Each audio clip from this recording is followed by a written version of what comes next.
So good morning and welcome and joining us today for our digital AP1 webinar. And today's one is with Clio.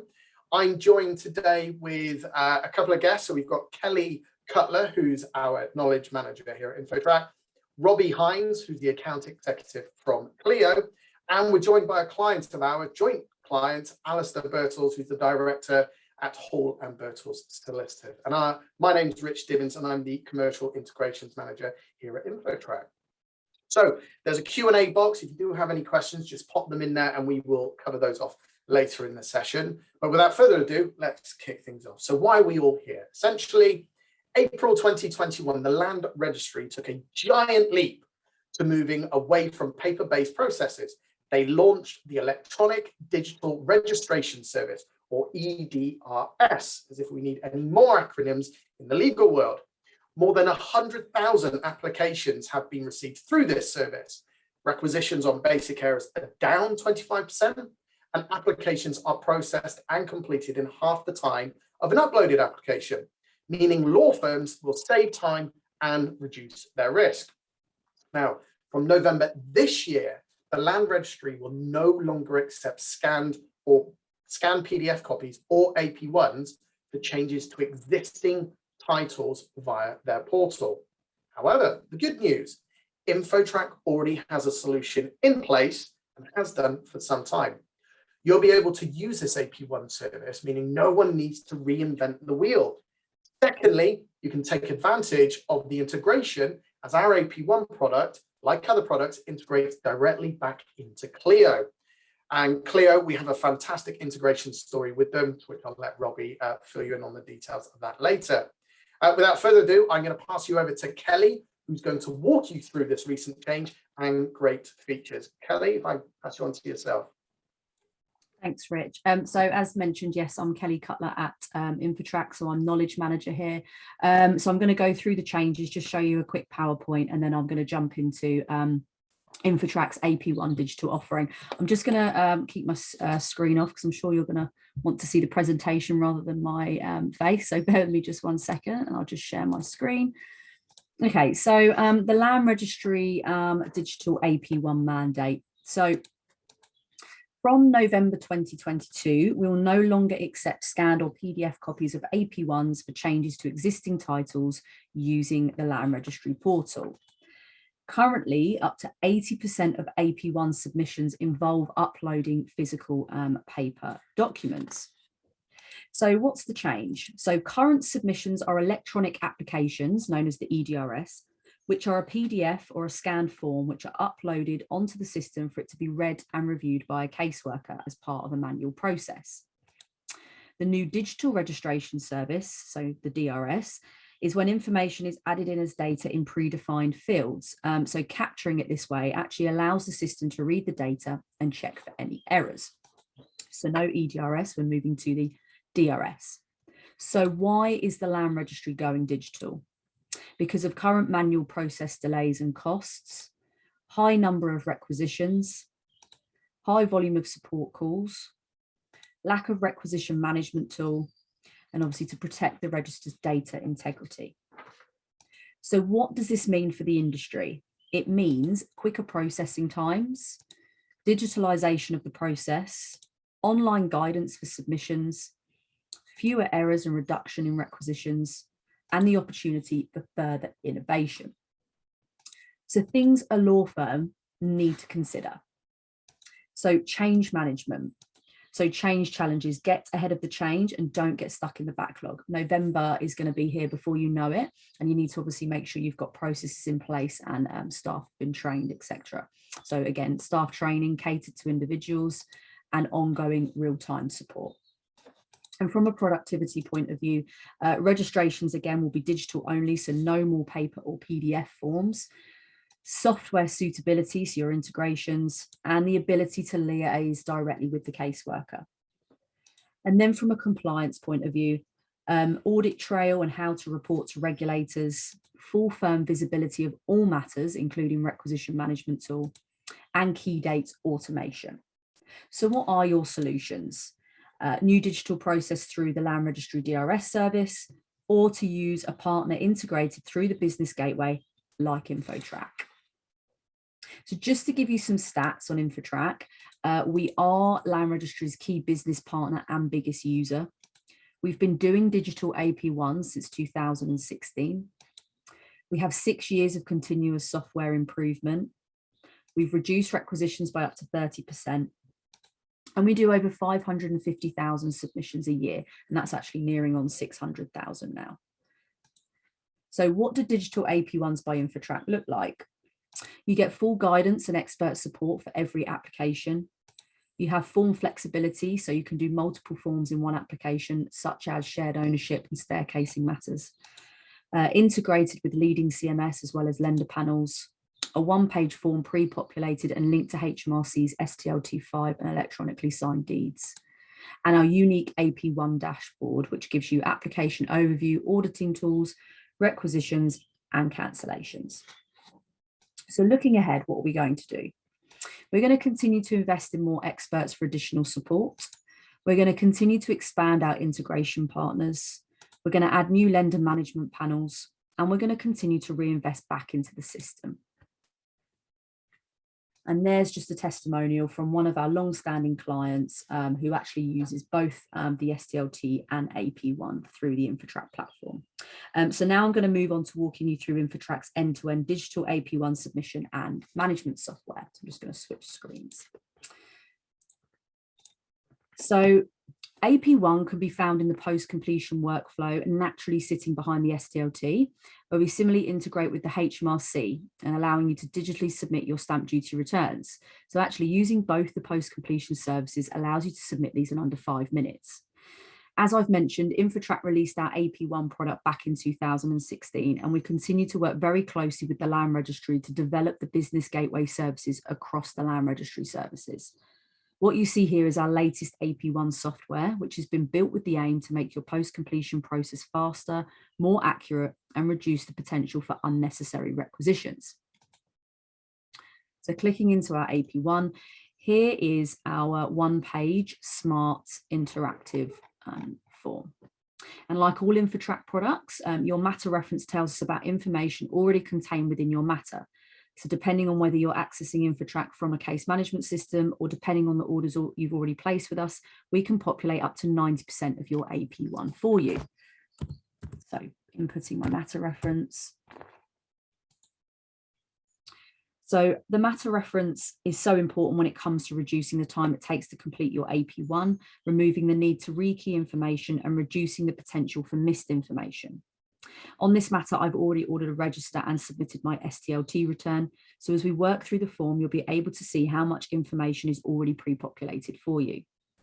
All required fields are asterisks, so you won't be able to submit your application with missing information. Registration type is our first required field, and for Land Registry portal customers, you should be used to selecting the registration type. But if you're unsure as to registration type relevant to your application, you can head over to our FAQs for definitions plus lots of other AP1 tips and tricks. Today, we're going to be running through a simple discharge, transfer and charge application affecting the whole of the title. So dealing is our relevant registration type.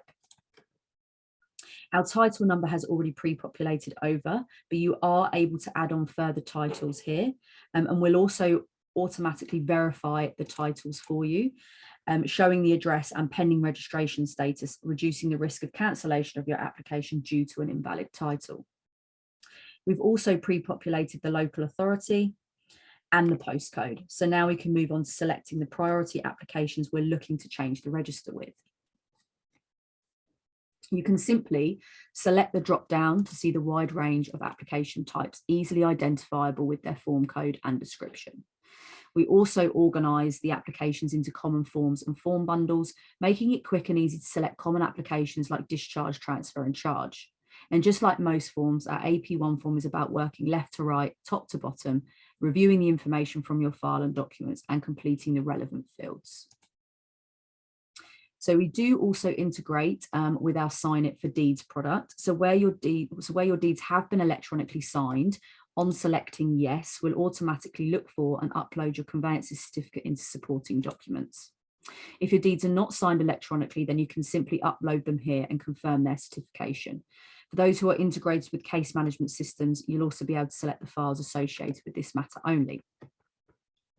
If you need to move the order in which your application type should be registered or removed from the title, you can simply drag and drop. There's no limit to the number of applications you can submit in one AP1. And if you can't find an application that matches your deed, you can simply select the AP1, change the register, upload your deed, and proceed to the next section.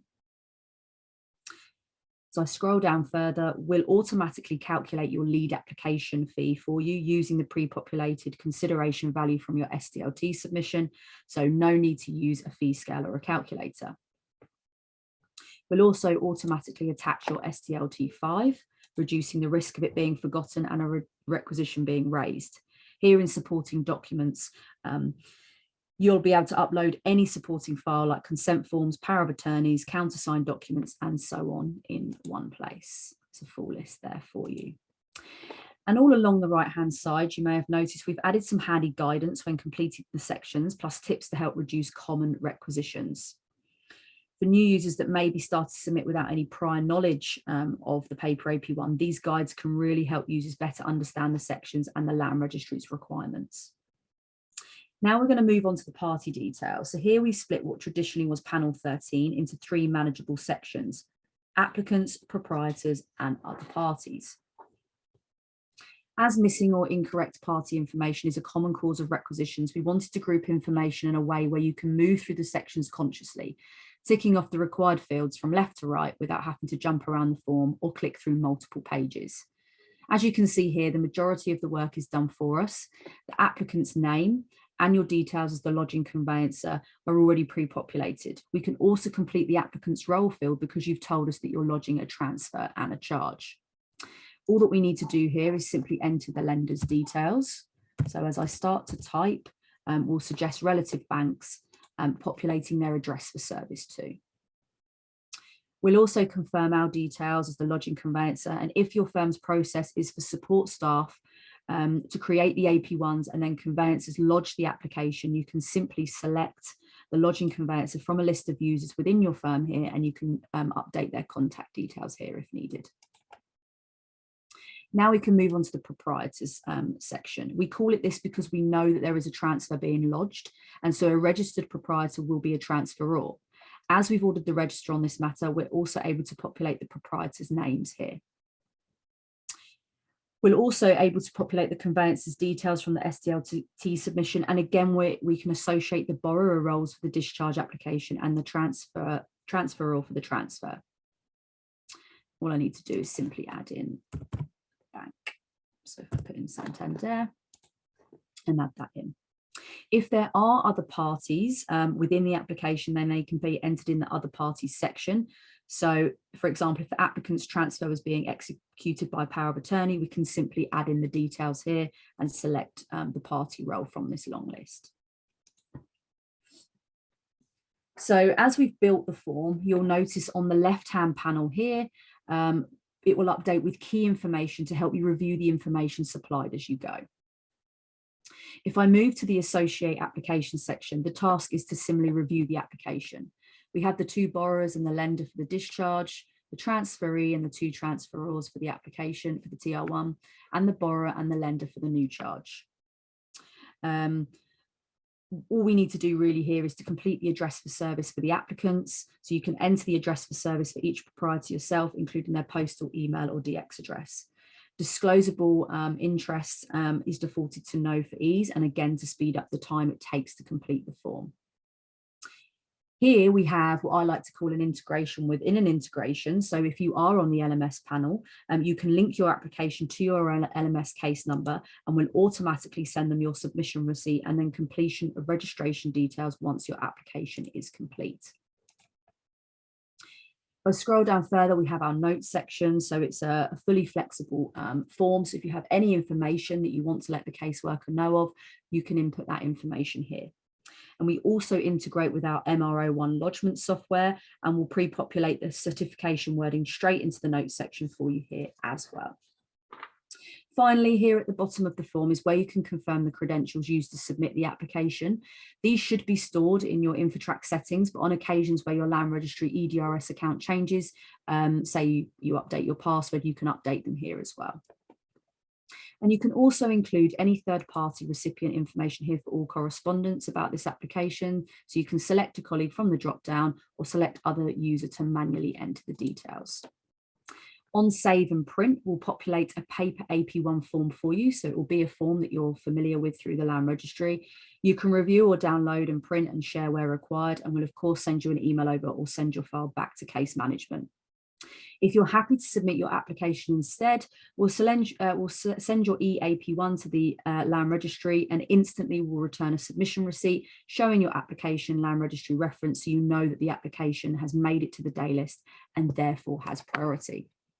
I'm now going to head over to our InfoTrack AP1 dashboard. So like most products within InfoTrack, we have what I like to call a Big Brother overview. So if I select the AP1 dashboard, this will show all your submissions and applications. You can filter through these using the buttons on the top band here, such as going through cancelled, completed, requisition acknowledged, etc. We also have this handy feature here called Export Tool, which will allow you to put all your submissions into a CSV file and you can filter through them for auditing purposes. So now I'm going to select requisition acknowledged. And what you'll see is a WhatsApp style chat. So you'll have your submission receipt come through here, and then everything that goes between you and the caseworker, you can directly message through here using the free type box, which I'll show you in a second. So we have some handy features along with this. We have our internal notes. So if you need to let colleagues know that you're dealing with it or whoever is dealing with it, it can be added here. You can request HMLR action using the drop down. Expedite, extension of time, cancellation, etc. And then going back to responding to requisition, you can free type to the caseworker here, but we also have a handy tool called regenerate details.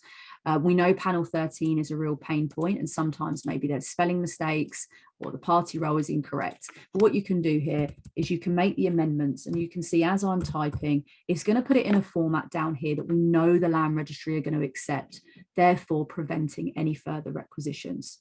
You can add additional parties and you can obviously upload any supporting documents. And again, it's a free type box, so you can send anything to your caseworker.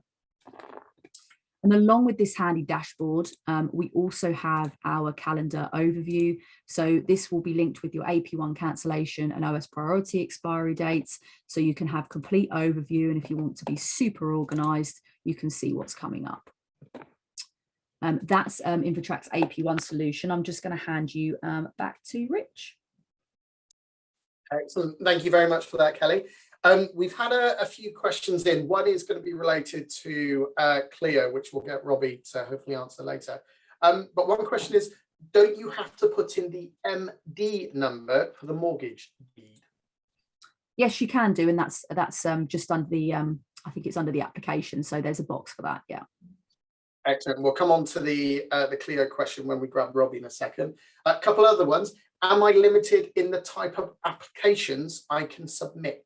So no, you can submit a whole host of applications just as long as they correspond with your chosen registration type.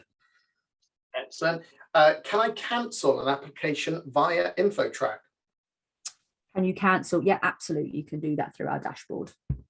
Brilliant. And one that we have a lot. Do you lodge a paper AP1 form also? So no, on submission, you're sending the land registry an electronic AP1 form as data. Excellent. Thank you very much. A couple of more questions on the integration, which we'll fill with Robbie shortly. Without further ado, if I could just bring up Alistair. So Alistair Birtle from Hall & Birtle Solicitors joins us. Alistair, there we go. Hi, Alistair. Oh, we just unmute. Hi, you okay? There we go. Hi, Alistair. Thank you very much for joining us. Now, your team uses obviously it's a Clio user and you guys use the AP1. How does being integrated with Clio and InfoTrack support the management, submission and monitoring of your AP1 applications? So we've only just started using the AP1s recently within the last couple of months. via InfoTrack because of the impending changes in November. And what we've found is that it does save time, because everything that we've had to upload to Clio previously is we've uploaded a copy to the land registry and then a copy to Clio as well. With Clio and InfoTrack obviously being integrated, is that it's one form that's being completed and automatically it's integrated directly into Clio, and it's saved on InfoTrack, and it also then, if it's an LMS mortgage, is being sent direct to them as well. So yeah, it's definitely saving time and a lot of energy within my office anyway. Excellent. Now, given the large percentage of submissions which are now pre-populated, leading to a higher level of confidence in the accuracy of the data, do you feel more confident that there will be a reduction in errors or raise requisitions? Definitely in terms of errors of form filling, because obviously we can't submit it via InfoTrack if there's a slight error or mistake or something missing. It simply clicks up and says, no, you haven't added this, or and with ourselves, we're using electronic documents, transfer deeds more and more with our clients. So a lot of those then get sent in, and they're coming back with a request for a certificate from the land registry, which obviously we'll be able to highlight and click within InfoTrack to make sure that the two of them match up. The only thing that we're finding is that with the more complicated applications, we're still getting the same requisitions from the land registry, but it's not to do with the form filling, it's to do with the land registry and some of the obscure questions that they're raising at the moment, unfortunately. Gotcha. Excellent. Now, obviously, with the changes that are coming in, what advice would you give to firms who are still submitting their AP1s manually at the moment? I certainly was saying definitely give it a go, because one, it's you fill in a paper form in on the screen, and then you're printing it off to then scan it in again.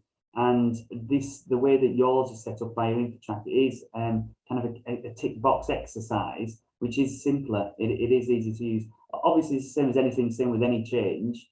You've got to give it a go, and there's the teething problems. But once you get used to it, we are finding it is quicker to quickly click through and move on. And as you say, it does create them a bit more accurate as well. Excellent. Thank you so much, Alistair, for yours and the team's insight into the Clio and the AP1, the integration you use. We really appreciate it. And I'm sure our people in the audience have as well. I've had a couple of questions. If we now move on to Robbie, are you all right to just pop your camera up from me? Thank you very much, Alistair, again. So we've had a couple of questions come in just in relation to the integration. Let's go back to the first one. How do we set up the Clio custom fields for the information to pull through?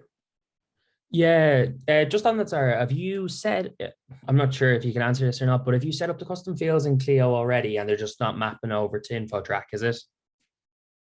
That question was from Zara that we had. So Zara, I'm not sure if you're able to pop your response back into the chat. But if the client does have custom fields, is that essentially what they need to do? They just need to remap what those fields are?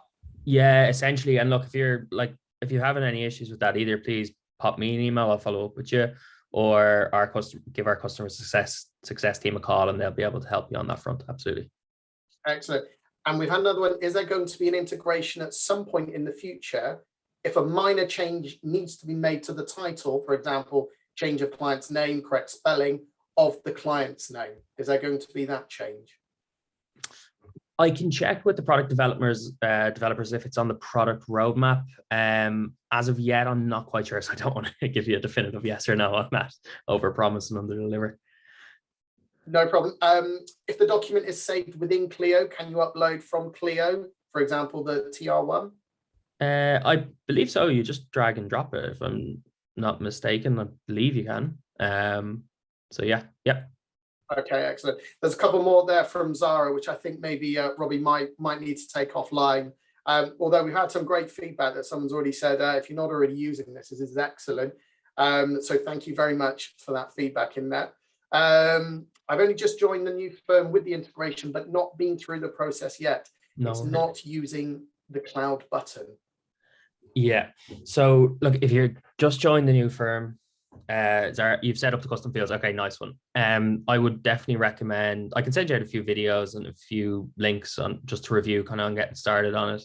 Absolutely, no problem. And then you can get in touch with the customer success team as well if you have any other issues, but definitely use the integration. It's probably our most popular integration, and there's a lot of firms that are already very successful using the Clio and InfoTrack integration. Excellent. Thank you very much for that, Robbie. What I've also done is I've popped a video, or actually I've done that to host and panelists. Let's change that to everyone. Here we go. This is the video of the Clio and InfoTrack integration. So it's 2 minutes long. It's not a Hollywood blockbuster. It's not like Top Gun Maverick, but it will definitely give you an insight into how the integration works between our two systems for you. Quick reminder, there is a webinar tomorrow as well that we're holding in joint with Tracy Thompson, who's the authorized assessor for CQS. This one's titled New CQS Core Practice Management Standards. I didn't come up with that title, but that's happening tomorrow at 10 a.m. If you want to register, just go to the InfoTrack website, click on events, and you'll see all the wonderful events that we have got planned.